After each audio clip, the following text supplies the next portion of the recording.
Un hombre en la cima del éxito, director ejecutivo de un imperio de $1.000 millones, se encuentra en una puerta de embarque.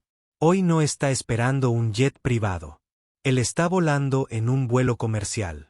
Pero lo que sucede después no tiene nada que ver con la clase de su boleto y tiene todo que ver con el color de su piel. Frente a una multitud de desconocidos, es humillado públicamente y obligado a someterse a un degradante registro corporal por parte del arrogante personal de la aerolínea. Creyeron que ponían a un don nadie en su lugar. No sabían que el hombre que acababan de violar tenía sus carreras enteras en la palma de su mano. Lo descubrirían con una sola llamada telefónica que les cambiaría la vida. Pero la historia no termina ahí. El dulce sabor de la justicia instantánea pronto se volvería amargo cuando una ola de karma devastador amenazara con destruir todo lo que había construido.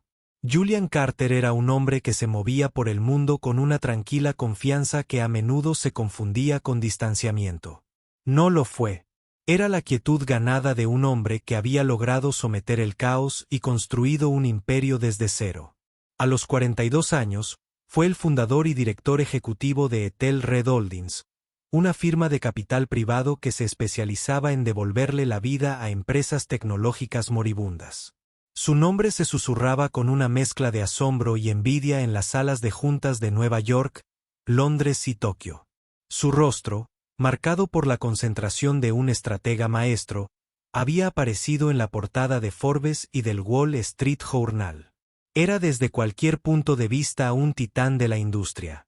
Sin embargo, en esa sofocante tarde de martes de finales de agosto, él era simplemente un pasajero más en la Terminal 4 del Aeropuerto Internacional John F. Kennedy.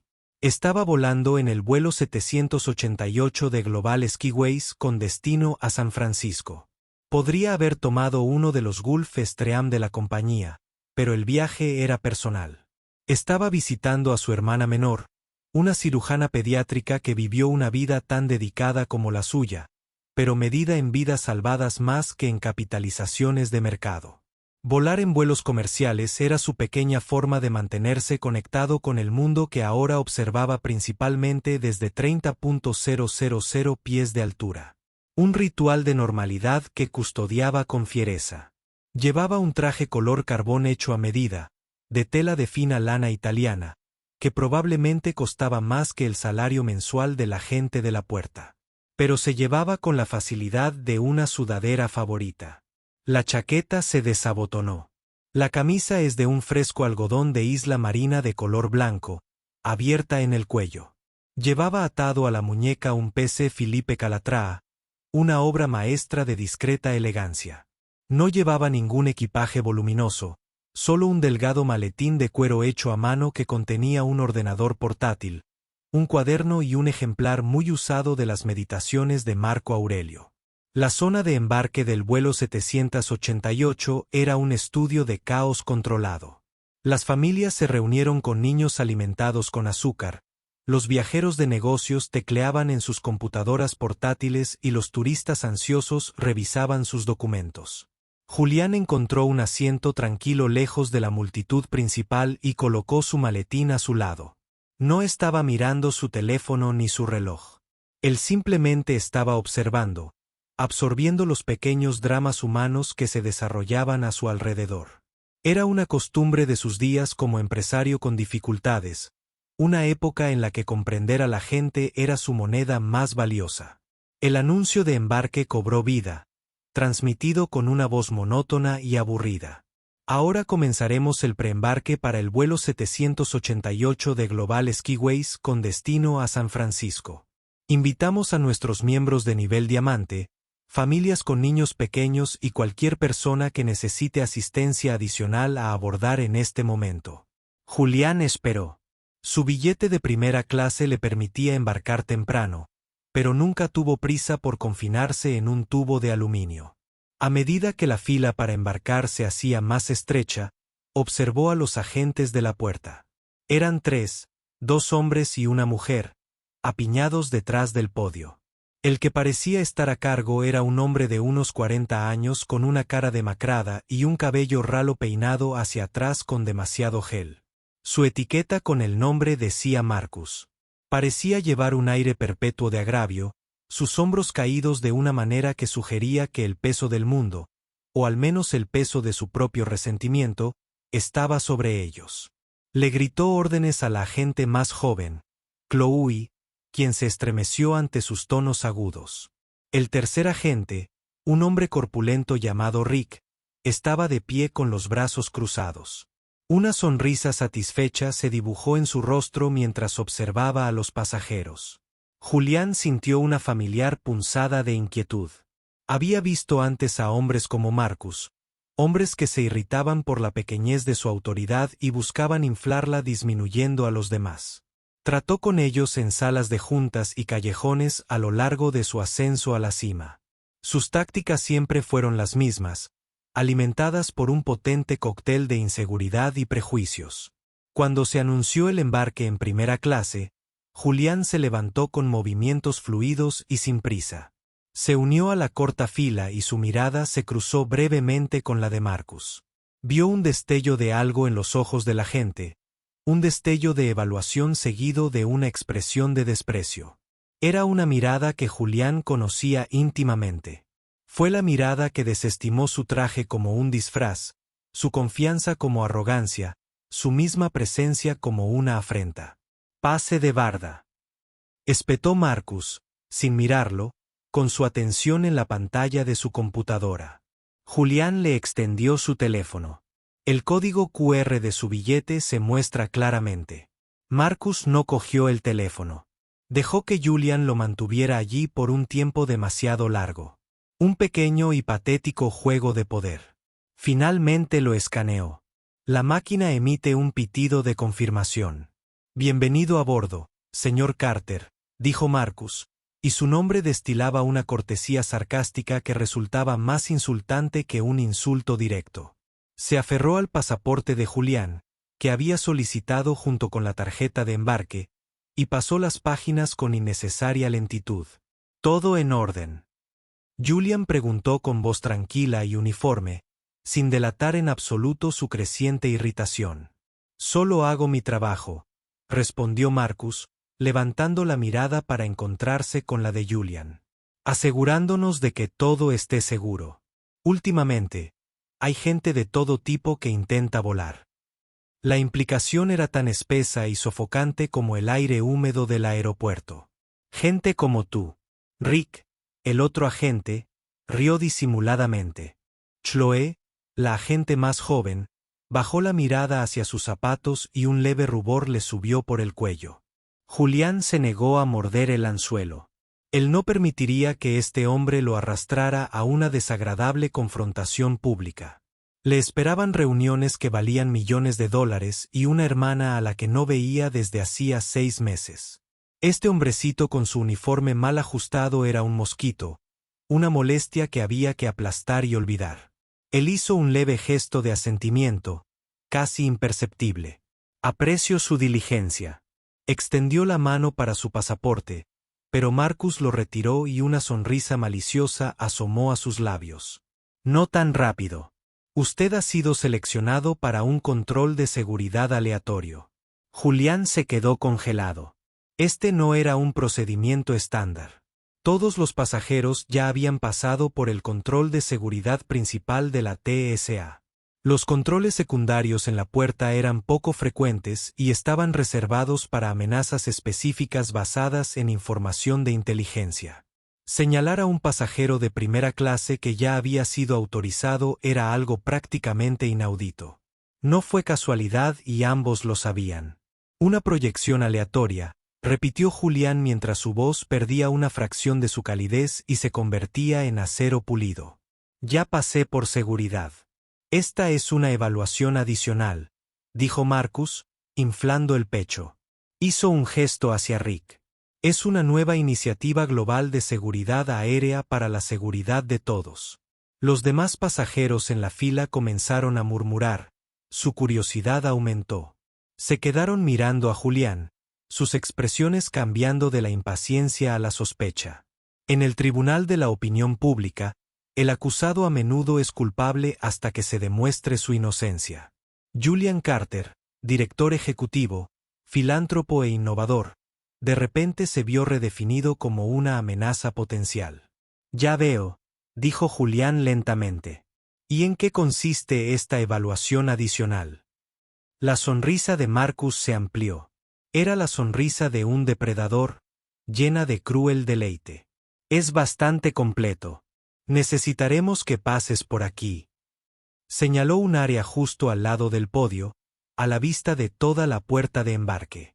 Y vamos a tener que pedirte que te quites la chaqueta, los zapatos y la ropa. El jadeo que recorrió a los pasajeros que esperaban fue audible. Un registro público al desnudo. No fue una medida de seguridad. Fue un ritual de degradación. Fue un linchamiento purificado para el siglo XXI y realizado bajo las luces fluorescentes de una terminal de aeropuerto. Y Marcus apenas estaba empezando. El mundo pareció desacelerarse. La cacofonía del aeropuerto, las maletas rodando, los anuncios lejanos, el llanto del bebé desvaneciéndose en un zumbido sordo y rugiente en los oídos de Julián. Por un fugaz segundo, la compostura cuidadosamente construida que había pasado toda su vida amenazó con romperse. Una rabia candente, primaria y feroz, surgió de lo más profundo de su alma. Era la ira acumulada de 1000 desaires, 1.000.000 de miradas despectivas, toda una vida teniendo que ser el doble de bueno para ser considerado la mitad de digno. Quería cruzar el podio y sentir el cartílago de la nariz de Marcus romperse bajo su puño. Quería desatar toda la fuerza devastadora de su riqueza y poder para reducir a cenizas la vida de este hombre aquí y ahora. Pero no lo hizo. Hizo lo que siempre había hecho. Tomó ese infierno de rabia y lo comprimió en un núcleo duro de diamante de concentración pura y fría. La ira era un incendio forestal, destructivo e indiscriminado. El enfoque frío era un láser, preciso y devastador.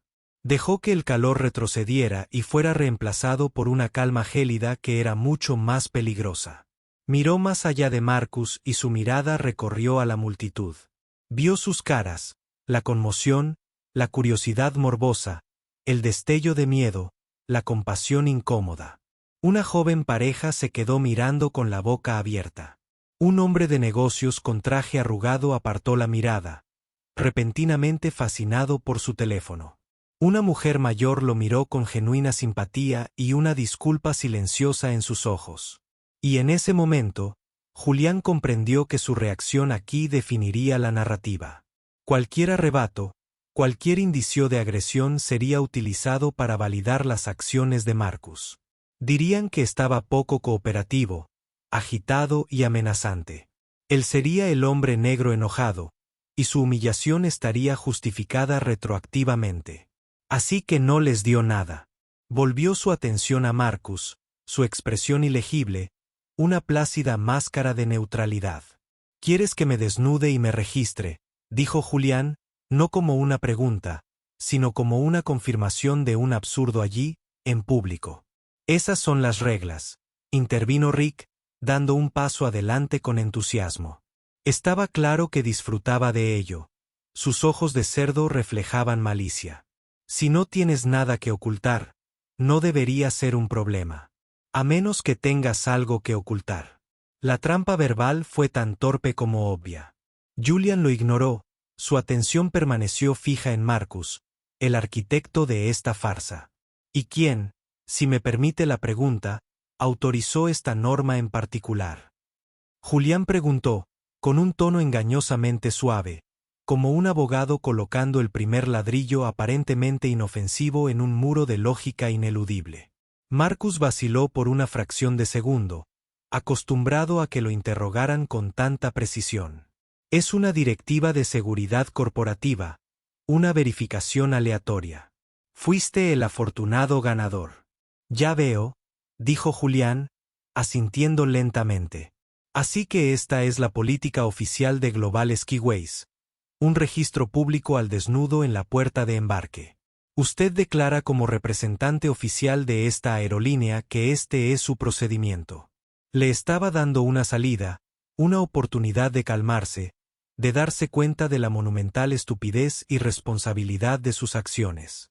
Estaba colgando una cuerda para un hombre que alegremente cavaba su propia tumba. Marcus, cegado por sus prejuicios y la emoción del poder, no vio la cuerda. Él solo vio un desafío a su autoridad. Eso es lo que dije.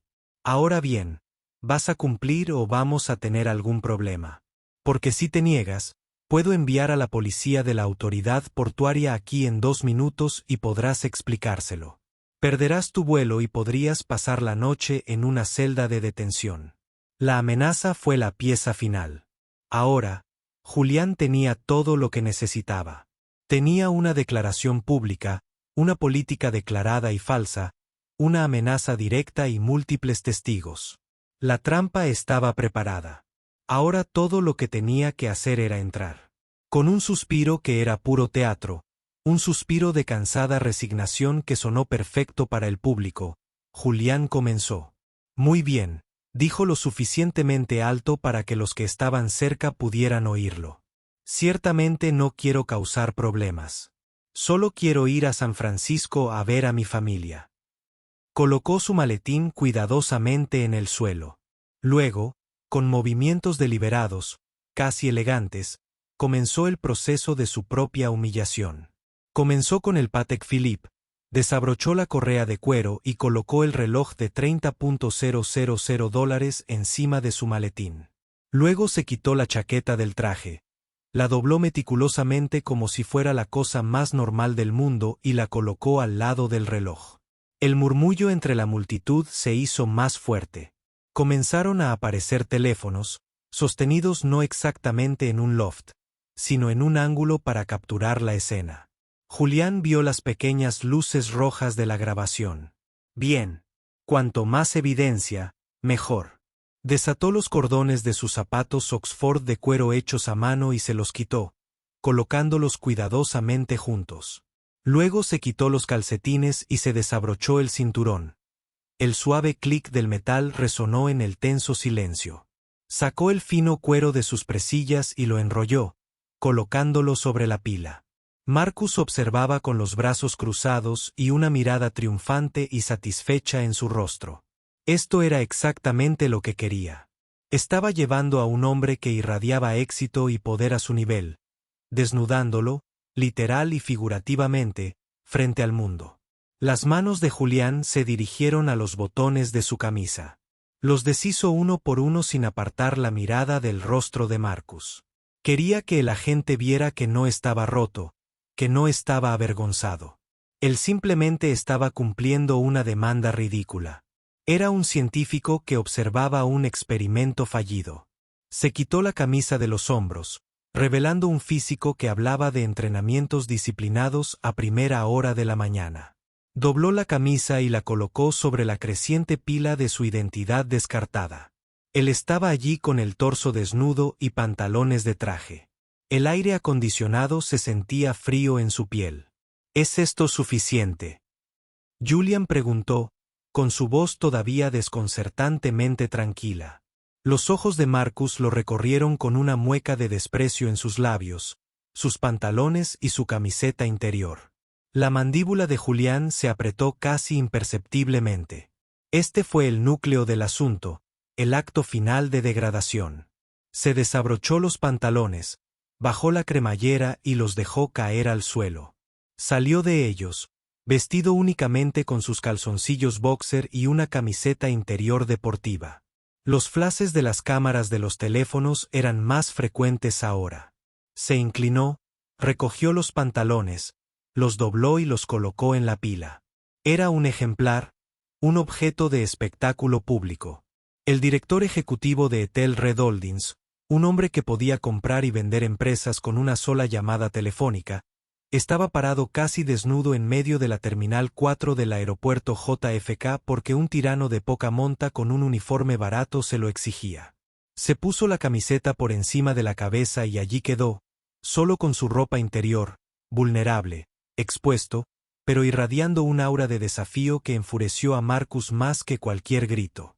Julián no había rogado, ni discutido, ni perdido los estribos. Él simplemente había obedecido, y en su serena obediencia, había robado la victoria de Marcus. Había convertido un acto de poder en un mero absurdo procesal. ¿Satisfecho? Julian preguntó, su voz era como una espada de hielo. Date la vuelta, gruñó Rick, acercándose. Julián lo hizo lentamente, permitiendo ver toda la puerta. Mantuvo la posición durante unos segundos antes de darse la vuelta. Chloe, la joven agente femenina, parecía físicamente enferma.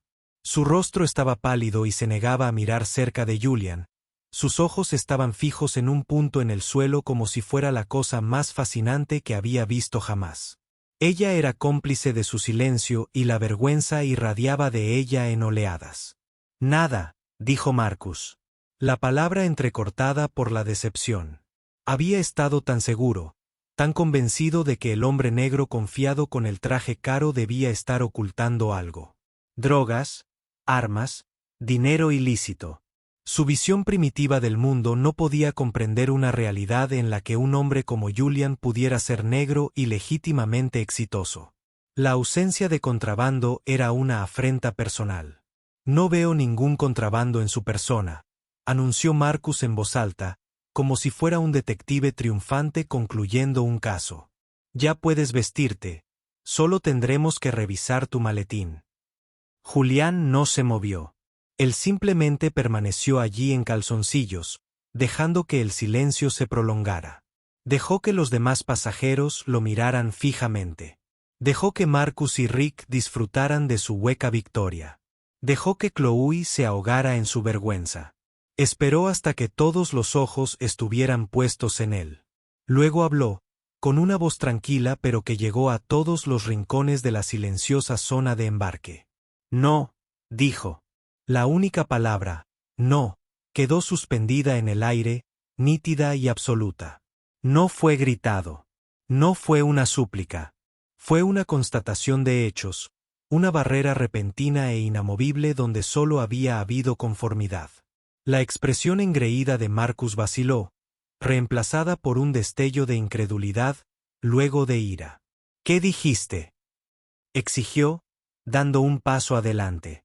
Dije que necesitábamos revisar tu bolso. ¿Ahora te niegas a someterte a un registro de seguridad? He cumplido con tu grotesca e ilegal petición de desnudarme en público, respondió Julián, con su voz todavía desconcertantemente serena. Has inspeccionado mi persona y no has encontrado nada. No me he negado a registrarme. Sin embargo, te estoy negando a ti. No tocarás mi propiedad. Rick se burló. Oh, nos estás negando. No puedes poner las reglas aquí, amigo. Somos el personal de seguridad. Lo eres. Julian replicó, entrecerrando los ojos ligeramente. Porque desde donde estoy, parecen dos matones a punto de perder sus trabajos. Tú, en cambio, dijo, su mirada se desvió un momento hacia la pálida y temblorosa Chloe. Pareces una joven que está tomando la peor decisión profesional de su vida por guardar silencio. Chloe se estremeció como si la hubieran golpeado. Su mirada iba de Julian a Marcus. Una guerra silenciosa se desarrollaba en su rostro. El rostro de Marcus se estaba poniendo rojo. El control de la situación se le escapaba de las manos. El poder que había sentido momentos antes se estaba convirtiendo en pánico. Eso es todo. Voy a llamar a la autoridad portuaria. Hemos terminado aquí. Extendió la mano para el teléfono en el podio. Es una idea excelente, dijo Julián, con la voz repentinamente impregnada de una alegría escalofriante. Contáctalos por teléfono. Mientras haces eso, necesito tomar una decisión. Confío en que esté permitido. No esperó respuesta. Con una sorprendente falta de timidez, caminó, todavía en ropa interior, hacia la ordenada pila de sus pertenencias. Ignoró su ropa. Ignoró su reloj. Cogió su maletín, abrió los cierres y sacó su teléfono. Sus dedos recorrieron la pantalla con la velocidad de la práctica, con el pulgar sobre un nombre en su lista de contactos. El nombre en la parte superior de sus favoritos era simplemente Robert. Pulsó el botón de llamada y se llevó el teléfono a la oreja. Marcus hizo una pausa, con el auricular del intercomunicador en la mano, observando a Julian con una mezcla de desprecio y confusión. ¿Qué estaba haciendo? Llamando a su abogado, a su mamá. La bravuconería era exasperante. El teléfono apenas sonó una vez cuando alguien contestó. Julian, ¿está todo bien? La voz al otro lado era profunda, potente y con la autoridad despreocupada de un hombre acostumbrado a estar al mando. Robert, disculpas por la llamada no programada. Julian comenzó, cambiando de tono. Por completo. Ahora era cálida, familiar, la voz de un igual que hablaba. Me temo que voy a llegar un poco tarde a San Francisco. Hizo una pausa, escuchando. Toda la zona de embarque estaba en un silencio sepulcral. Todos los pasajeros, todos los empleados se esforzaban por oír. No, nada de eso. El avión está bien. De hecho, tomé la decisión de último minuto de volar en un vuelo comercial hoy. Global Skiways, por cierto. Pensé que tendría que aterrizar. Soltó una risa suave y sin humor, lo que me lleva a mi situación actual. Giró ligeramente el cuerpo, asegurándose de que Marcus y Rick pudieran ver su rostro con claridad. Miró directamente a Marcus a los ojos. Estoy en el aeropuerto JFK, Terminal 4, Puerta B23, y estoy en ropa interior. Hubo un momento de silencio al otro lado de la línea, luego una explosión de palabras amortiguadas por el teléfono. Julian lo dejó hablar. Su propia expresión permaneció plácida. No, te aseguro que no he perdido una apuesta, continuó Julian. Parece que me seleccionaron para un control de seguridad aleatorio, un nuevo Global Skiways. Iniciativa, al parecer un registro público al desnudo en la puerta de embarque. Me acaba de informar su agente de puerta, un señor. Julian se inclinó hacia adelante, mirando la etiqueta de Marcus con exageración teatral. Un tal Marcus Thorne. A Marcus se le heló la sangre. ¿Su agente de puerta? ¿Qué quiso decir con su agente de puerta? La sonrisa petulante de Rick se había desvanecido, reemplazada por una expresión de horror creciente. Chloe parecía a punto de desmayarse. Sí, eso fue lo que dijo. Julian continuó, con una voz sedosa, afirmando que era la política oficial de la compañía, impuesta por la empresa. Fue muy insistente. Su colega Rick también se mostró muy entusiasmado con el procedimiento. Fueron muy minuciosos. Estoy aquí, rodeado de unos 60 pasajeros más que pueden dar fe de la diligencia de su equipo. La voz en el teléfono, la voz de Robert, era audible ahora, un rugido furioso y retumbante incluso a través del pequeño altavoz. Sí, esperaré, dijo Julian con calma. Se bajó el teléfono de la oreja y lo puso en altavoz, colocándolo encima de su maletín para que todos lo oyeran. Una nueva voz se unió a la línea. Una voz femenina, frenética y aguda. Señor Carter. Señor Carter. Soy Amelia Walsh. Soy la ejecutiva.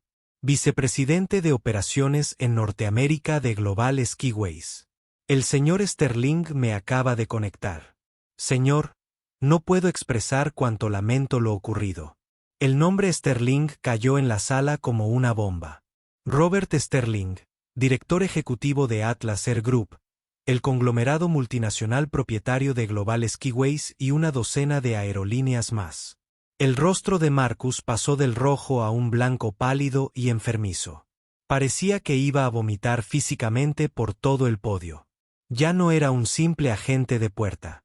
Era un bajo el microscopio, y el hombre al que acababa de humillar sostenía las pinzas. Señorita Walsh, dijo Julian con voz educada pero sin calidez. Agradezco que se haya puesto al teléfono. Quizás pueda aclararme algo. ¿Es política de Global Skiways desnudar públicamente a los pasajeros de primera clase en la puerta sin motivo? No, en absoluto. Dios mío, no, gritó Amelia Walsh por el altavoz. Esa no es nuestra política. Nunca lo ha sido. Es una grotesca violación de nuestros protocolos, de nuestros valores, de la decencia humana más básica. Ya veo, dijo Julian. Entonces su señor Thorne parece estar mal informado. O quizás mentía. La furia en la voz de Robert Sterling regresó, resonando por el teléfono. Amelia, ¿quién es el jefe de seguridad del aeropuerto JFK? Lawrence Mayhew, señor. Llámelo. Llévelo a esa puerta. Quiero que les confisquen inmediatamente las placas, uniformes y credenciales del aeropuerto a esos 3 empleados. Quiero que la policía de la autoridad portuaria los escolte fuera de las instalaciones. No como delincuentes todavía, sino como empleados despedidos que ahora están invadiendo la propiedad privada. Su acceso a todos los sistemas debe ser revocado ahora mismo. No en 5 minutos. Ahora. ¿Entiendo? Sí, señor Sterling. Totalmente. Amelia tartamudeó. Marcus Thorne. Rick. ¿Cómo se llama el otro? Ladró Sterling. Chloe soltó un pequeño sollozo ahogado. Julian miró su placa con su nombre. Chloe, añadió con voz apagada. Thorne, Rick y Chloe, gruñó Sterling. Diles que sus carreras en la industria de la aviación han terminado. No solo con Global Skiways, con cualquiera. Me encargaré personalmente de que los incluyan en la lista negra de todas las aerolíneas, todos los contratistas, todas las empresas de manejo de equipaje desde aquí hasta Anchorage. Eligieron al hombre equivocado en el día equivocado. No volverán a trabajar en un armario de escobas en ningún aeropuerto de este continente. Marcus finalmente pareció encontrar su voz, un susurro patético y estrangulado. Señor Carter, señor, fue un malentendido. Julian simplemente arqueó una ceja. No necesitó decir una palabra. Dejó que la voz del teléfono hablara. Julian, dijo Robert Sterling, con la voz ligeramente suavizada, pero aún con un tinte metálico de ira. Voy camino a mi auto. Un Gulfstream estará en el hangar privado del JFK en 45 minutos para llevarte a donde quieras ir. Londres, París, de vuelta a casa, a Nueva York. No importa. La tripulación estará esperando. Tu hermana volará para recibirte con nosotros. Todo está bajo control. Gracias, Robert, dijo Julian en voz baja. Es muy generoso. Pero creo que tomaré mi vuelo original en mi asiento original. Quería llegar hasta el final.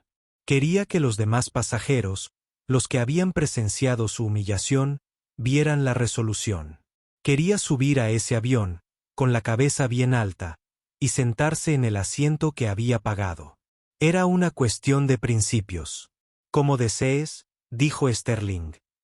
Habrá un equipo en la puerta de embarque para recibirte cuando aterrices en San Francisco y encargarse de cualquier cosa que necesites. Julian, lo siento muchísimo. Hablamos luego, Robert, dijo Julian, y colgó la llamada. Se levantó, todavía vestido solo con sus calzoncillos, y comenzó a vestirse con la misma calma lenta y pausada con la que se había desvestido. Se puso los pantalones, la camisa, los calcetines y los zapatos. Se abrochó el cinturón y el reloj. Se echó la chaqueta al brazo. Al hacerlo, 2 hombres con elegantes trajes negros, claramente ejecutivos de la aerolínea, llegaron corriendo por la explanada, seguidos por un oficial uniformado de la autoridad portuaria. Se detuvieron ante el podio, sin aliento. Uno de ellos, un hombre cuya etiqueta decía el Mayhew, observaba la escena, a Julian, completamente vestido de nuevo, con aspecto imperioso. A Marcus y Rick, que parecían fantasmas, y a Chloe, que lloraba a mares. Señor Thorne, señor Rick, señorita Jensen, dijo Mayhew con la voz temblorosa de rabia. Entregarán su identificación del aeropuerto y sus efectos personales. Quedan despedidos con efecto inmediato. Se les escoltará fuera de la terminal ahora mismo. Marcus miró a Julian, con los ojos llenos de un odio venenoso y suplicante. Había sido rey en su pequeño reino durante unos minutos, y en el espacio de una sola llamada telefónica, todo su mundo había sido incendiado. Julian Carter sostuvo su mirada, con una expresión indescifrable. Había ganado. La justicia había sido instantánea, absoluta y brutal. Pero al recoger su maletín y pasar junto a los agentes caídos en desgracia hacia la pasarela de embarque, no sintió triunfo, solo un profundo y escalofriante vacío. El público. El espectáculo había terminado, pero los ecos apenas comenzaban, y el karma que acababa de entregar estaba a punto de volverse en contra de una forma que jamás podría haber predicho. El paseo por la pasarela fue surrealista. Los susurros de los pasajeros de primera clase que habían presenciado todo el drama seguían a Julian como una presencia física. Se apartaron para dejarlo pasar al acercarse, con rostros que mezclaban asombro, lástima y cierto miedo primario. Acababan de ver la arquitectura invisible del poder revelada en su forma más cruda y brutal. En un instante, Julian era una víctima, objeto de su sospecha y curiosidad morbosa. Al siguiente, una fuerza intocable capaz de acabar con carreras con una silenciosa llamada telefónica. Ya no veían a un hombre. Veían un símbolo. Una azafata, pálida y con una sonrisa dolorosamente forzada, lo recibió en la puerta del avión. Señor Carter, bienvenido a bordo. Me llamo Sara. Permítame acompañarlo a su asiento 1A. ¿Le ofrezco algo? Una copa antes del despegue. Champán, lo que sea. Solo un poco de agua. Gracias, Julian, dijo, con una voz más suave de lo que pretendía. Se acomodó en el lujoso cuero del espacioso asiento. El capullo de lujo le parecía extraño y absurdo tras la cruda exposición de la puerta de embarque. Guardó su maletín, echó la cabeza hacia atrás y cerró los ojos. No quería champán. No quería disculpas. Quería que los últimos 30 minutos de su vida nunca hubieran sucedido. El proceso de embarque se completó en tiempo récord. La aerolínea estaba claramente desesperada porque el avión despegara para superar el catastrófico incidente de responsabilidad civil que acababa de ocurrir en la puerta B-23. A través de su ventanilla, Julian pudo ver a dos oficiales de la autoridad portuaria flanqueando a Marcus y Rick mientras los alejaban de la zona de embarque, ya sin uniforme, cargando sus efectos personales en bolsas de plástico transparentes. Chloe lo seguía, cabizbaja, con aspecto destrozado. No había satisfacción en la vista. Mientras el avión se alejaba de la puerta, la voz del capitán llegó por el intercomunicador, suave y tranquilizadora, pero con un matiz de tensión. Damas y caballeros, en nombre de Global Skiways y a toda la tripulación de vuelo, quisiera ofrecerles una sincera disculpa por el retraso en nuestra salida. Tuvimos un problema imprevisto de atención al cliente en la puerta de embarque, que ya se ha resuelto. Agradecemos su paciencia y comprensión. Un problema de atención al cliente. El eufemismo corporativo fue tan soso, tan inadecuado, que Julian casi se rió. Una humillación pública por motivos raciales fue un problema de atención al cliente. La azafata, Sara, regresó con un vaso de agua fría en una pequeña bandeja. Señor Carter, dijo con voz baja y sincera. Solo quiero que sepas que lo que pasó allá afuera no estuvo bien. Llevo 15 años volando. Nunca había visto algo así. Fue repugnante. Julian abrió los ojos y la miró. Vio genuina empatía en su expresión. Gracias, Sara, dijo. Te lo agradezco. Toda la tripulación está consternada. Solo queremos que tengas el mejor vuelo posible con nosotros de ahora en adelante. Sabía que ella tenía buenas intenciones. Sabía que las frenéticas llamadas de la empresa lo habían retratado como el pasajero más importante de la historia de la aviación.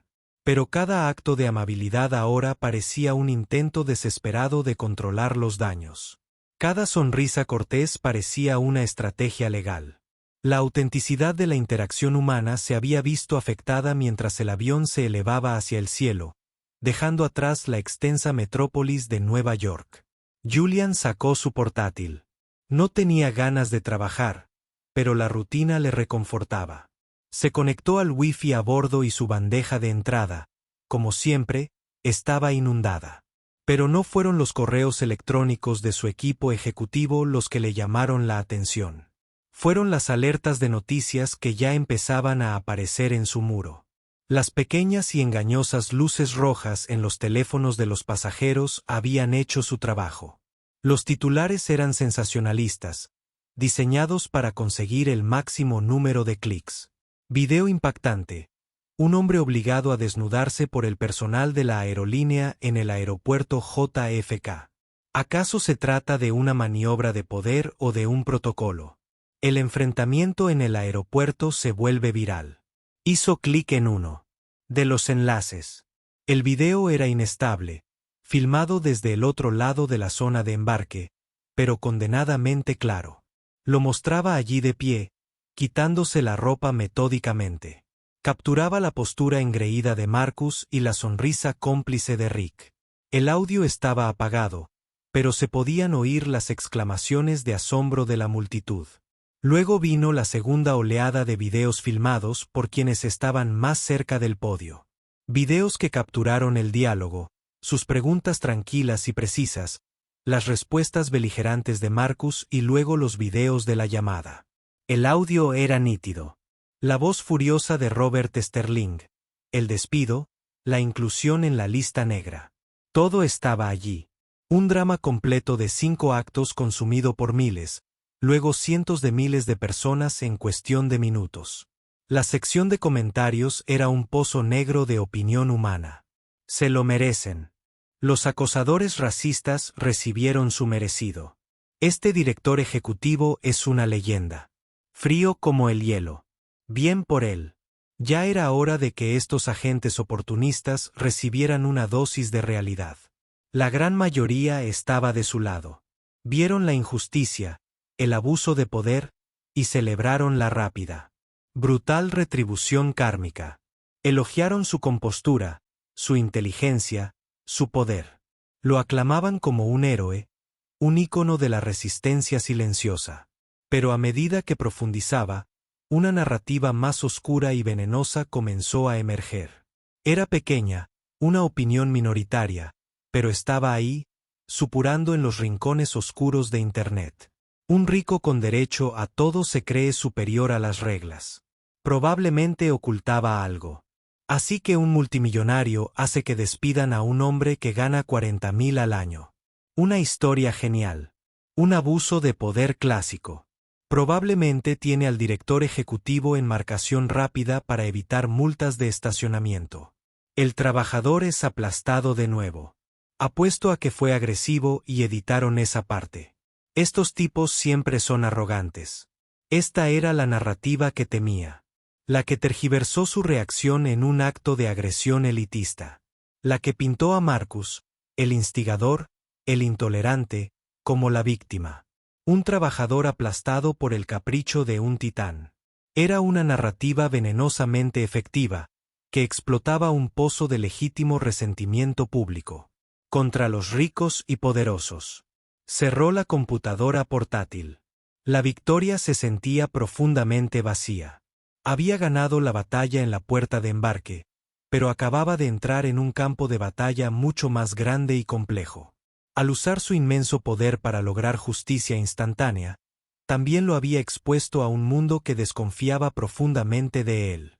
Había querido demostrar que era más que sus prejuicios, pero a los ojos de algunos, acababa de demostrar que no era más que su poder. El vuelo de 5 horas se sintió como una eternidad. Comió la comida gourmet sin probarla, vio una película sin verla y respondió correos electrónicos sin procesarlos realmente. Era un fantasma en una cabina de primera clase, atormentado por un evento que en ese mismo momento estaba siendo debatido, diseccionado y distorsionado por millones de desconocidos. Cuando el avión finalmente aterrizó en San Francisco, un refinado equipo de representantes de la aerolínea lo esperaba al final de la pasarela. Sus rostros reflejaban una preocupación practicada. Lo llevaron rápidamente a un auto negro que lo esperaba en la pista, evitando por completo la terminal principal. Mientras el auto aceleraba hacia la ciudad, el teléfono de Julian vibró. Era un mensaje de un número desconocido. ¿Crees que ganaste, Carter? Me quitaste mi trabajo. Me quitaste la vida. Acabas de iniciar una guerra que no puedes ganar. No tienes ni idea de lo que te espera. Julian se quedó mirando el mensaje. El escalofrío que le recorrió la espalda no tenía nada que ver con el aire acondicionado del coche. El karma inmediato que había dejado había sido limpio y rápido. El karma que le esperaba, sospechaba, sería todo lo contrario. Los primeros días tras el incidente fueron un torbellino de caos controlado. El Departamento de Relaciones Públicas de Ethel Red Holdings, dirigido por una mujer aguda e imperturbable llamada Jessica Albrecht, se puso a trabajar a toda marcha. Emitieron un comunicado cuidadosamente redactado por Julian, expresando su deseo de seguir adelante y destacando el compromiso de su empresa con la diversidad y la inclusión. Robert Sterling y Global Skiways, mientras tanto, estaban en una gira de disculpas de proporciones épicas, anunciando una revisión de los protocolos de seguridad y atención al cliente en toda la empresa y donando una suma sustancial a una organización benéfica de justicia racial apoyada por la Fundación Familiar de Julian. La narrativa mediática estaba abrumadoramente a su favor. Julian era el héroe estoico. Marcus Thorne y sus compinches eran los villanos, ejemplos clásicos de prejuicio y arrogancia. Thorne, Rick y Chloe se convirtieron temporalmente en sinónimos de Internet para los trabajadores de servicios racistas. Chloe Jensen, la agente más joven, publicó una disculpa entre lágrimas a través de un abogado, afirmando que se sintió intimidada por su representante y que lamentaba profundamente su inacción. Esto le valió una pizca de compasión pública. Rick permaneció en silencio, pero Marcus Thorne no era de los que se desvanecen en la oscuridad. Era un hombre cuya identidad se construyó sobre la base de una aparente victimización y resentimiento. Ser despedido y avergonzado públicamente no lo humilló. Aumentó su amargura, transformándola en un propósito único y candente: destruir a Julian Carter. El mensaje de texto amenazante fue solo el comienzo. Una semana después del incidente, apareció un sitio web, www.thecarterroutroute.com. Tenía un diseño tosco, pero su malicia era efectiva. La imagen del banner era una captura de pantalla granulada del video viral que mostraba a Julian con el torso desnudo y el titular: La arrogancia del poder, la verdadera historia de lo que sucedió en JFK. El sitio web fue una clase magistral de ficción difamatoria escrita por el propio Marcus Thorne. Pintó a Julian como un pasajero beligerante y verbalmente abusivo desde el momento en que llegó a la puerta. El señor Carter, escribió Marcus, se mostró inmediatamente confrontativo, burlándose de mis colegas y de mí. Hizo comentarios despectivos sobre nuestros uniformes en nuestra profesión. Cuando seleccionaron sus documentos para una verificación aleatoria estándar, un proceso que no le gustó, se enfureció. Gritó. Usó groserías. Dijo, y cito, «¿Tienen idea de quién soy?». Todo eran mentiras, pero era plausible. Era el estereotipo del arrogante y desconectado que la gente estaba preparada para creer. Luego tergiversó el registro al desnudo. Temiendo su creciente agresividad, continuaba la publicación y, preocupado de que pudiera estar ocultando algo, seguí el protocolo para un pasajero de alto riesgo. Fue su decisión desvestirse en el área pública. Le ofrecimos una habitación privada, pero en su arrogancia, decidió dar un espectáculo, intimidarnos con su público. La llamada a su poderoso amigo, el director ejecutivo, no fue un acto de justicia. Fue un golpe premeditado.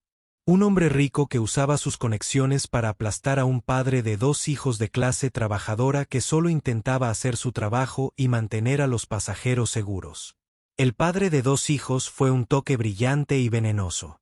Incluyó fotos de sí mismo con 2 niños sonrientes, posicionándose como el hombre de familia con el que uno se identificaba frente al frío y sin hijos asaltante corporativo. El sitio web fue solo el comienzo. Marcus, una criatura de los rincones más oscuros de Internet, sabía exactamente cómo manipular la maquinaria de la indignación. Comenzó una campaña de financiación colectiva para su defensa legal contra el gigante corporativo Julian Carter. Concedió entrevistas a Fringe, podcast de derecha y canales de YouTube sobre teorías de la conspiración que amplificaron con entusiasmo su narrativa. Se convirtió en una celebridad menor en las cámaras de resonancia de la cultura del agravio, un mártir del hombre común contra la élite globalista. Al principio, Jessica Albrecht y el equipo legal de Julian le aconsejaron que lo ignorara. No amplifiquen su voz, dijo Jessica en una reunión de la junta directiva. Está un mosquito. Responder le da legitimidad. Se quemará a sí mismo. Pero no se quemó. La campaña de financiación colectiva recaudó más de $80,000. El sitio web recibió millones de visitas. Los comentarios sobre los artículos de noticias positivas originales ahora estaban inundados de enlaces al sitio de Marcus. La narrativa comenzó a cambiar lenta pero seguramente.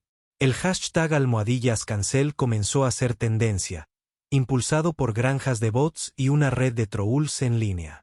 Las consecuencias en el mundo real comenzaron a sentirse. Un grupo activista impulsado por la narrativa de Marcus organizó una protesta frente a la reluciente sede de Etelred Holdings en Manhattan. El número de manifestantes era pequeño, quizás 50 personas, pero las imágenes eran impactantes. Carteles que dicen, Carter aplasta a los trabajadores y el poder para el pueblo, no para el 1%. Luego el ataque se volvió más personal. Un dossier de información sobre Julian, totalmente disponible públicamente pero compilado para tener el máximo impacto negativo, fue filtrado a un bloguero notoriamente inescrupuloso. El libro detalla las adquisiciones corporativas más despiadadas de Etelred, centrándose en los inevitables despidos que siguieron a la reestructuración de las empresas en quiebra. La narrativa era sencilla. Julian Carter no era un constructor. Era un destructor que se enriqueció a costa de la miseria ajena. Convirtieron su filantropía en esquemas de evasión fiscal y su tranquila vida privada en algo secreto y sospechoso. La presión empezó a aumentar. Una importante universidad que iba a otorgarle a Julian un doctorado honorario y recibir una importante donación de su parte anunció que pospondría la ceremonia a la espera de una revisión. Un fondo ESG, ambiental, social y de gobernanza que fue un importante inversor en una de las nuevas empresas de Etelred, envió una carta expresando profunda preocupación por la prensa negativa que rodea a su CEO. Las acciones de la compañía, aunque privadas, se comercializaban en mercados secundarios y su valoración cayó por primera vez en 5 años. El karma había contraatacado y fue brutal. El acto de justicia instantáneo y justo de Julian había sido reinterpretado como la rabieta petulante de un multimillonario. Marcus Thorne, el fanático que había instigado todo el asunto, se había reinventado con éxito como David contra el Goliat de Julian. El escenario público que había sido escenario de la humillación inicial de Julian ahora era el mundo, y él estaba siendo despojado de nuevo por completo, no de su ropa, sino de su reputación. La gota que colmó el vaso llegó durante una cena con su hermana Sarah, que había volado a Nueva York para estar con él. Estaban en una sala privada de un restaurante tranquilo, pero su comida fue interrumpida por una conmoción afuera. Un hombre, un autoproclamado periodista ciudadano que era seguidor de Marcus, había encontrado su ubicación y estaba tratando de entrar gritando preguntas y su teléfono grabando todo. Señor Carter, ¿por qué odia a la clase trabajadora? ¿Qué se siente cuando despiden a un hombre por hacer su trabajo? ¿Es cierto que estás bajo investigación por fraude? El personal del restaurante logró sacar al hombre, pero la velada quedó arruinada. Sarah miró a su hermano, sus ojos se llenaron de un dolor que le dolía más que cualquier titular. Julian, dijo ella con la voz ligeramente temblorosa. Esto no para. Está empeorando. Este hombre, Marcus, no es solo un empleado descontento. Te está envenenando. Julian miró sus manos sobre la mesa. Eran las manos que habían firmado acuerdos millonarios, las que habían forjado un legado. Ahora se sentían atadas. El consejo de Jessica de ignorar el problema estaba claramente fallando. Su poder, el que funcionaba por teléfono con otros directores ejecutivos, era inútil contra esta insidiosa campaña popular de mentiras. Un láser era inútil contra la niebla. Pensó que la lucha había terminado cuando subió al avión. Ahora entendía que acababa de empezar. Y no podía ganarla desde su sala de juntas. No podía ganarla solo con abogados y declaraciones de relaciones públicas. Para luchar contra una serpiente, había que meterse en el pozo. Tienes razón, dijo en voz baja y firme. Miró a su hermana, y la mirada fría y precisa que ella no había visto desde que era joven y luchaba por su primera ronda de financiación regresó a sus ojos. Él no es solo un mentiroso. Es un depredador y lo he estado tratando como una molestia. Eso fue un error. Sacó su teléfono. Esta vez no llamaba a Robert Sterling. Llamaba a un contacto muy diferente, un hombre llamado David Chen, un ex periodista de investigación que ahora dirigía una de las firmas de inteligencia corporativa más discretas y efectivas del país. David, dijo Julian cuando el hombre respondió, tengo un trabajo para ti. Quiero saber todo lo que hay que saber sobre un hombre llamado Marcus Thorne. Toda su vida. Cada trabajo que ha tenido. Cada lugar donde ha vivido. Cada queja presentada en su contra. Quiero saber de dónde saca su dinero. Quiero saber quiénes son sus amigos. Quiero saber qué esqueletos tiene guardados. Ya no soy el objetivo. Es hora de recordarle al señor Thorne lo que sucede cuando confundes un león dormido con uno muerto. David Chen y su equipo de Veritas Intelligence no eran solo investigadores. Eran arqueólogos digitales que excavaban las historias sepultadas de las vidas de las personas. Mientras Marcus Thorne libraba su guerra. En la plaza pública, con mentiras estridentes e indignación fabricada, Julian, guiado por David, inició una campaña silenciosa y metódica en la sombra. La estrategia ya no se centraba en las relaciones públicas. Se trataba de una verdad innegable y verificable. El primer informe de Veritus llegó al escritorio de Julian en una semana. Era una carpeta gruesa, y su contenido era más condenatorio de lo que Julian podría haber imaginado. La vida entera de Marcus Thorne era un ejemplo de un hombre en guerra con el mundo. David Chen había descubierto un archivo sellado del anterior empleador de Marcus, otra aerolínea en la que había trabajado 5 años antes. No lo habían despedido, pero se vio obligado a dimitir tras 3 denuncias formales presentadas por compañeros de trabajo. Las denuncias detallaban un patrón de chistes racistas y sexistas, acoso hacia subordinados y un incidente particularmente desagradable en el que supuestamente profirió un insulto racial contra un miembro negro del personal de catering. La aerolínea, temiendo una demanda, ocultó el incidente, lo que permitió a Marcus dimitir discretamente.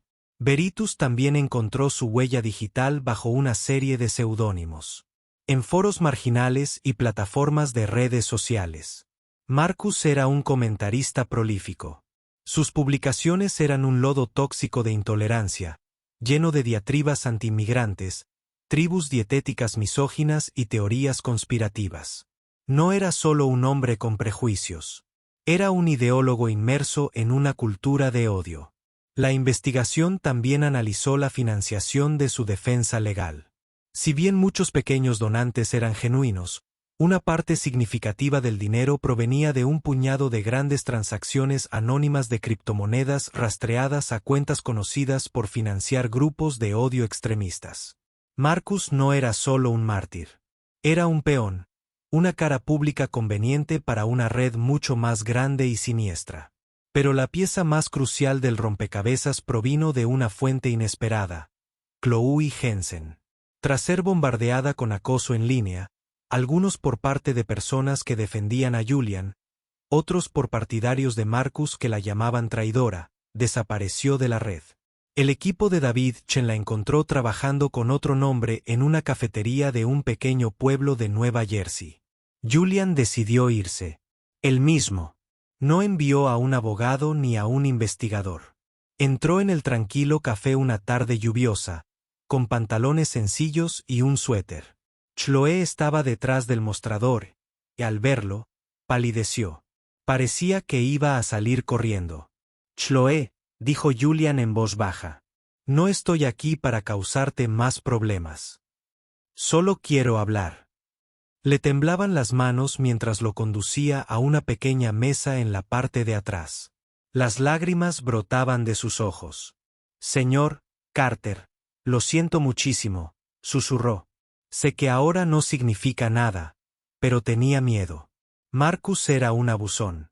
Me dijo que si no lo apoyaba, se aseguraría de que me despidieran por algo más. Nunca pensé que haría eso. Lo sé, dijo Julian con voz suave. Te puso en una situación incómoda, pero ahora está destruyendo mi nombre con mentiras, y te está usando a ti y a tu silencio para hacerlo. Chloe asintió, secándose las lágrimas. Lo sé. He visto la página web. Son puras mentiras. No eras agresiva. Eras la persona más tranquila que he visto. Él me odió desde el momento en que te vio. Chloe, dijo Julian, inclinándose hacia adelante. Voy a contraatacar. No con acusaciones fuertes, sino con la verdad. Y necesito tu ayuda. Necesito que cuentes tu historia. No por mí, sino por ti misma. Para que hombres como Marcus no puedan usar el miedo para hacer cómplices de su fealdad a gente buena. Pudo ver el conflicto en sus ojos. El miedo a ser arrastrada de nuevo al foco de atención contra el deseo de redención. Lo que está haciendo ahora, dijo finalmente, con la voz firme y resuelta. Es peor que lo que hizo en el aeropuerto. Es un veneno. Sí, hablaré. Tengo una grabación. Julian se enderezó. Una grabación. Ella asintió, sacando su teléfono. Marcus solía presumir todo el tiempo. Después de un turno, despotricaba sobre los pasajeros. Empecé a grabarlo con mi teléfono solo para mi propia protección en caso de que alguna vez intentara inculparme. Lo grabé la mañana antes de tu vuelo hablando sobre lo que él llamaba indeseables en primera clase. Ella reprodujo el archivo. La voz de Marcus Thorne llenó el tranquilo café con una confianza petulante y odiosa. ¿Ves a un tipo así? Su voz sonaba burlona en la grabación. Con un traje elegante. Sabes que es un traficante de drogas o un empleado de acción afirmativa que está sobrepasado por la situación. Tienes que ponerlos en su lugar. Recuérdales quién está al mando. Solo mírame hoy. Si tengo la oportunidad, haré que uno de ellos se retuerza. Fue la prueba irrefutable. No fue solo una prueba de prejuicios. Fue una prueba de premeditación. El acto final fue rápido y devastador. Julian no filtró nada. La información a un bloguero o un tabloide. Se la dio toda en exclusiva a una periodista de investigación del New York Times, ganadora del premio Pulitzer, conocida por sus análisis meticulosos y profundos, contrastados con la información. El artículo que se publicó el domingo siguiente fue una bomba. Exponía todo con un detalle insoportable y verificable. La renuncia forzada de Marcus a su anterior trabajo, las quejas selladas, su historial de intolerancia en línea bajo seudónimos, la financiación extremista para su campaña y la transcripción completa de la entrevista de Chloe Jensen. Y en el centro de todo estaba la grabación de audio incrustada en la versión en línea del artículo para que todo el mundo la escuchara. La narrativa no solo cambió, sino que se hizo añicos. Marcus Thorne quedó expuesto. No era David luchando contra Goliat. Era un intolerante en serie, un depredador que había sido atrapado y que luego había construido un imperio de mentiras para ocultar sus huellas. La reacción en su contra fue instantánea y abrumadora. Su página de financiación colectiva fue cerrada por fraude. Los presentadores de podcast y los youtubers que lo habían apoyado borraron sus entrevistas, emitiendo retractaciones vergonzosas. Los troles en línea guardaron silencio. El sitio web, carterroot.com, fue dado de baja en cuestión de horas. Pero Julian y su equipo legal no habían terminado. Presentaron una demanda multimillonaria por difamación contra Marcus Thorne. Y utilizando la evidencia de la financiación extremista, el FBI abrió una investigación sobre sus patrocinadores financieros. Marcus, quien había iniciado esto al intentar encerrar a Julian en una celda, ahora se enfrentaba a un grave peligro legal. Su guerra había terminado. Había empezado una batalla nuclear y había sido vaporizado por las consecuencias.